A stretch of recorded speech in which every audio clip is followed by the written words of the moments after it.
À Crans-Montana, l'émotion n'efface pas la colère. Oui, l'enquête progresse et elle montre les défaillances des gérants du bar dont l'incendie a tué 40 personnes le soir de la Saint-Sylvestre. Et l'enquête pointe aussi les manquements des autorités, comme l'a admis hier le président de la commune de Crans-Montana, Nicolas Ferraud. Les contrôles périodiques n'ont pas été effectués entre 2020 et 2025.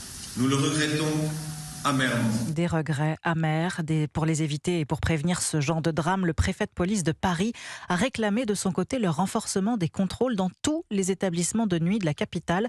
En France, les normes de sécurité sont encore plus strictes dans les boîtes de nuit que dans les bars. Cyril de la Morinerie. Oui, dans les discothèques, le public est debout, mobile, l'ambiance est sombre et sonore. En France, les normes de sécurité sont donc plus strictes que dans les bars car les risques sont plus importants.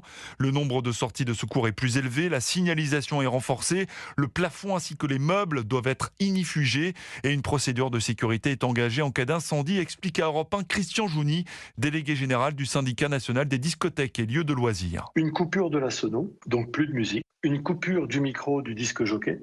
Ensuite, un message sonore diffusé à l'ensemble de la clientèle, l'invitant à quitter les lieux. En revanche, dans les bars ou les restaurants d'ambiance musicale, les contraintes en termes de sécurité sont moins sévères car le public est majoritairement assis.